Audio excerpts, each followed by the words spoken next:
So in the last problem, we graphed the function 1 over x and we graphed the tangent line at the point 2. And we said that the tangent line gives us a really good idea of what the graph itself is doing. Now there are situations where the tangent line does not exist. It fails to show up.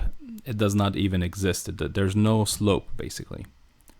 So what are these situations where the tangent line will not exist? In mathematics, we say that the function is not differentiable at that location. So saying the words not differentiable about a function means that that function does not have a tangent line at a specific point. So turns out that if you have a sharp angle on your graph, like a sharp turnaround, like one of these things that I'm describing right here, at those locations, the tangent line will not exist because your tangent line is not very well defined. So like for example, on this first graph, you can have any of these lines be called a tangent line, and this is bad. We don't like that. We want a tangent line to be specific, one single line. So unfortunately, that problem, that first one, does not have a tangent line at that point right there.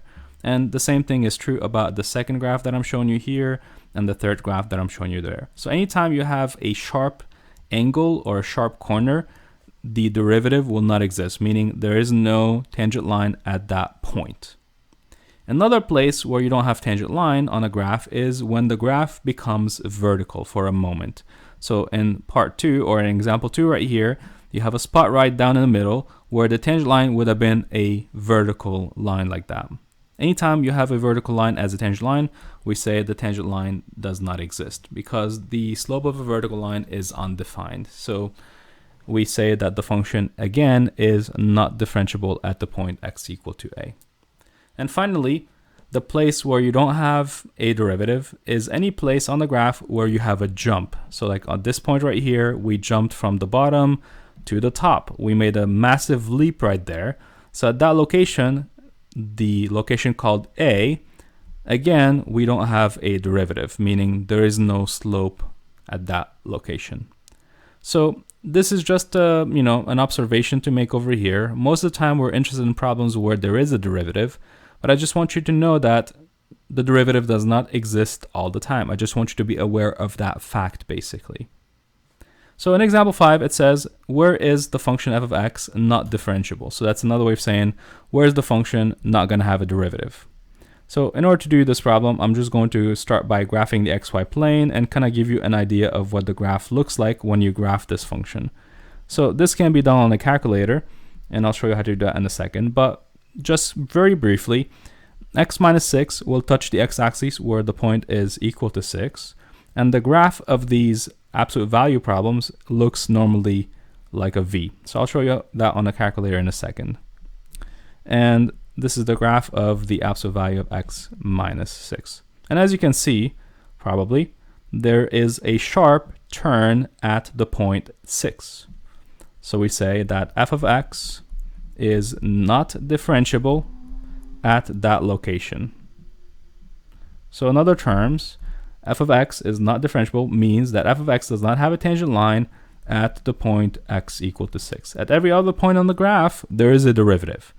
At the point 6, if you were to be asked for the derivative, you would say there is no derivative there. So let me show you how to type in the absolute value of x minus 6 into your calculator. So I'm using a TI-83 or an 84 over here. Doesn't matter. It's the same. It's the same for both of them. So I'm going to click on Math first of all. So after you go into the Y menu, obviously clear any functions or whatever you have in there. Then click on Math, and it will open up a new menu over here. The first option that we see is fraction, then so on and so forth. I want to move over to the right, so I'm going to click my right arrow to get into the second column, the numbers column. And the very first command right there is ABS. That stands for absolute. So I'm going to put 1 on my keyboard, and that will put an absolute value on my screen. Now, if you have one of the the fancy TI calculators, the newer, more user-friendly ones, you'll actually see 2 lines on the screen. 1 line here and 1 line here, and you just fill in the blank. The lines represent the absolute value. This one is not so user-friendly, so you're going to see apps, and then you're going to have to type in x minus 6. and then close the absolute value by putting parentheses at the end. So that's how the calculator here understands what you want. So this is basically telling the calculator, graph for me absolute value of x minus 6. Now if I look at my graph, I still have the old graph from the last example, and obviously the window is out of whack. So how do I fix it? I can click on window and change the settings, or I can click on zoom and change the settings. It's up to you, doesn't matter which one, it's your preference. If you want a quick way to do things, you can click on zoom, then down a few times until you get to the standard option, then click that. This will always reset your screen to what the calculator was like when you opened it the first time. And again, if you trace the number 6, you'll see the number 6 is right there on the bottom, and the y-coordinate is 0. That's because the point is on the x-axis. So let me do this. I'm going to click second and then calc. That's the trace button. When you click second and then trace, it opens up this calculate menu. The derivative is actually option number 6 in this menu. This dy over dx, we're going to be introducing that notation in the next few sections, but that's the derivative notation. If I click 6 right now on my keyboard, so if I go down to that command and apply it to the point 6, the calculator will say that dy over dx is actually 0. This is false. This is an example where the calculator is actually going to give you false information. So this is the reason why we don't rely on the calculator all the time to do all the work for us. The way it's programmed is to give an answer, and so sometimes it will give you a false answer. This is why we don't want to rely on technology all the time, or apps, or websites. We want to be able to do the work on our own by hand. The theorem says if you have a sharp turn, there's no derivative. The calculator is programmed by a human being somehow to give a 0 at that location. That's because the calculator does not know how to say does not exist, so it just spits out 0 basically. It should be saying error.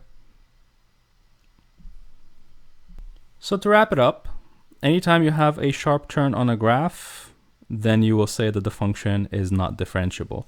So i.e., there is no tangent line at that location. So no tangent line at the point x equal to 6.